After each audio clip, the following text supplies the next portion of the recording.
Bon et bah voilà, une équipe africaine la tient enfin sa première victoire en Coupe du Monde et je suis vraiment content pour le Sénégal parce que ils méritaient vraiment mieux lors de leur premier match face aux Pays-Bas. C'est vrai que cette défaite 2-0 c'était un petit peu cruel. Là ils l'emportent 3-1 face au Qatar. Je suis vraiment content pour eux. Je suis content également pour leurs supporters parce que les supporters sénégalais, franchement, restez comme ça, vous êtes au top. Je les vois dans les tribunes, ils chantent, ils dansent, ils encouragent leur équipe. Alors globalement, c'est toutes les équipes africaines, hein, que ce soit Cameroun, Ghana, Sénégal, ils sont tous là en train de chanter, en train de danser et franchement ils sont au top. Changez pas, hier je me souviens, le Cameroun, ils perdent 1-0 face à la Suisse. Après le match, ils sont à l'extérieur du stade, ils chantent, ils dansent. Non franchement j'aime beaucoup cette population africaine, donc franchement changez pas, vous êtes au top et je suis vraiment content pour vous les Sénégalais. Grâce à cette victoire, le Sénégal peut encore espérer se qualifier en huitième de finale. Évidemment le match de 17h entre l'Équateur et le Pays-Bas sera crucial pour la suite de leur compétition. Et malgré leur première défaite face aux Pays-Bas, le Sénégal n'a pas douté, ils sont restés sur leurs principes. Edouard Mendy a été aligné alors qu'il était extrêmement controversé, extrêmement critiqué parce que c'est vrai que contre les Pays-Bas, il n'a pas fait un match exceptionnel. Sur le deuxième but, il est un peu fautif, on a la frappe de Memphis. Il la repousse sur le côté, mais on ne sait pas trop ce qu'il veut faire. Il peut essayer de la bloquer. Malheureusement, il ne le fait pas. Klassen en profite, ça fait 2-0. Et finalement, Aliou Cissé a décidé de l'aligner. Et ça a payé. Ça a payé parce qu'Edouard Mendy, on le connaît très bien, c'est un excellent gardien. Et même si en ce moment c'est un petit peu compliqué, que ça soit avec Chelsea ou avec le Sénégal, c'est un gardien qui a énormément de qualité. Et cet après-midi, il a sauvé cette équipe du Sénégal. À un moment, on a un centre, on a une tête d'Ismaïl Mohamed et il te fait une parade là absolument magnifique. Bref, il sauve les siens. Côté Qatar, on a eu un changement dans les buts. Effectivement, lors du premier match, c'était Al-Shib dans les buts.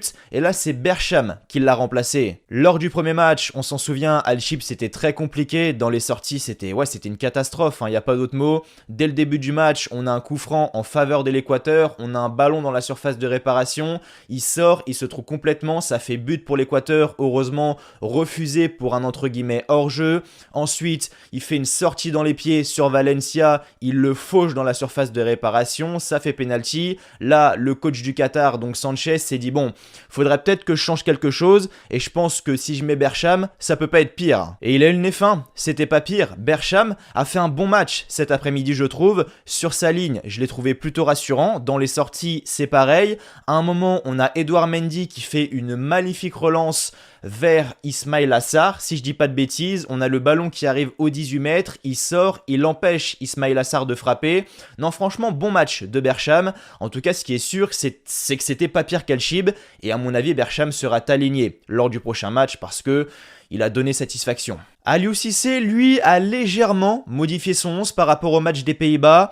On sent qu'il a vraiment mis un 11 pour ne pas encaisser de but, rester solide, que ça soit au milieu, voire même défensivement, pour profiter de chaque situation pour la mettre au fond des filets. Et c'est ce qui s'est passé. Grosse première période du Sénégal, beaucoup de solidité, beaucoup d'abnégation. En fin de première période, on a un ballon qui est mis dans la surface de réparation. Le ballon atterrit sur le défenseur du Qatar, Rouri. Rouri est tout seul et je sais pas ce qu'il fout, sérieusement. On a le ballon qui lui arrive dessus. Je sais pas ce qu'il fout, il se couche à terre, il essaye de dégager le ballon, mais il se foire totalement. Tu parles, Boulaïdia, il en profite, il allume Bercham à bout portant, ça fait 1-0 pour le Sénégal. Et ça, c'est une énorme erreur défensive de la part du Qatar. Qu'est-ce qu'il a fait Rouri là-dessus? Sincèrement, j'ai pas compris parce que le ballon lui arrive dessus, il est tout seul, il peut contrôler, dégager. Non, le ballon il lui arrive dessus, on dirait qu'il est surpris alors qu'il a personne autour de lui. Personne ne peut le gêner et il se met à terre, il s'en mêle les pinceaux, il veut la dégager. Enfin bref, c'était une catastrophe.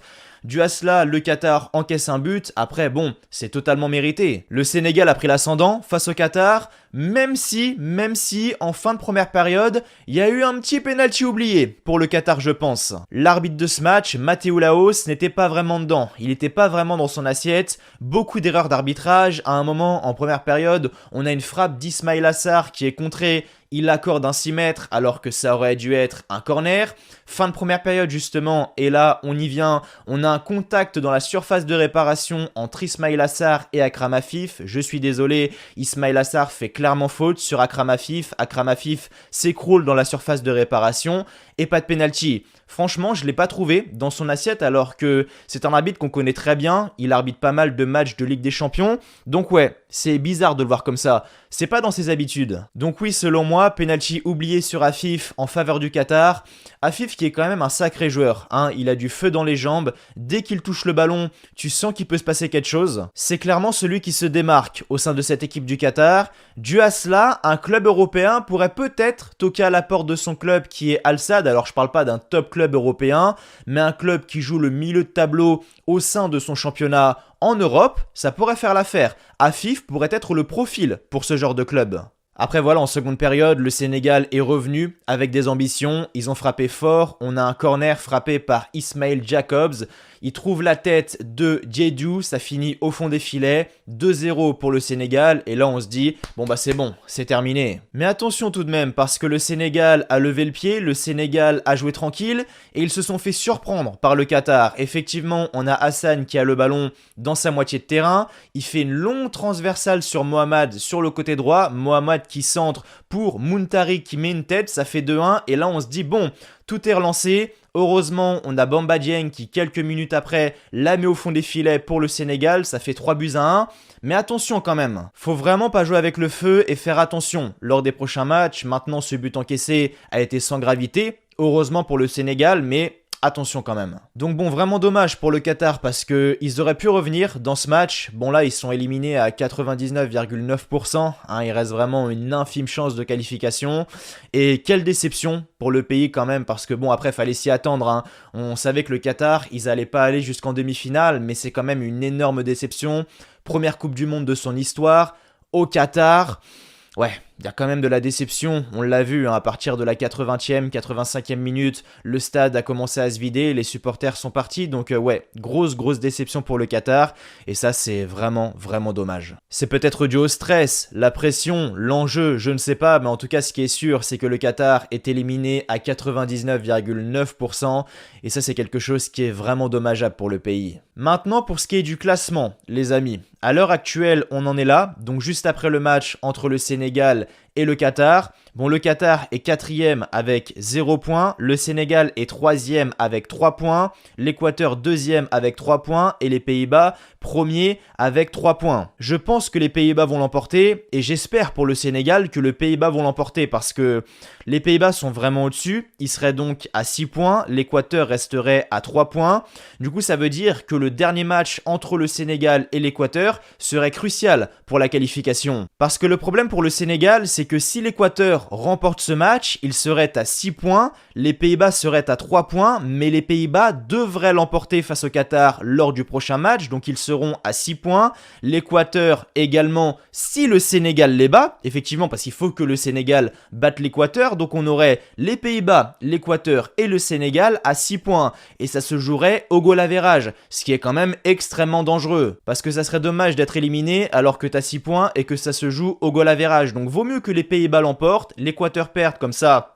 Le Sénégal et l'Équateur sont au même nombre de points et comme ça, tout se joue sur la dernière confrontation, donc la confrontation entre le Sénégal et l'Équateur, en sachant que même si les Pays-Bas l'emportent face au Qatar, ce n'est pas grave. Donc ouais, le Sénégal a encore des chances. Maintenant voilà, faut juste croiser les doigts pour une victoire des Pays-Bas cet après-midi. Tout est encore possible pour le Sénégal. Les supporters sénégalais, croisez les doigts. En tout cas, moi je croise les doigts pour vous. Voilà les amis, c'était tout pour le débrief du match entre le Qatar et le Sénégal. Victoire 3-1 du Sénégal. Avant de partir, si la vidéo vous a plu, n'oubliez pas comme d'habitude le petit like, le petit pouce bleu qui fait toujours extrêmement plaisir. N'oubliez pas de vous abonner à la chaîne si vous avez aimé ce que vous avez vu. Si vous êtes un énorme fan de foot, cette chaîne est faite pour vous, donc allez-y, abonnez-vous. Nous on se retrouve ce soir pour le débrief du match entre l'Angleterre et les États-Unis. D'ici là, prenez soin de vous. Je vous souhaite comme toujours que du bonheur, que des bonnes choses. Portez-vous bien et merci à vous d'avoir regardé cette vidéo. Allez, ciao, bye bye et à ce soir.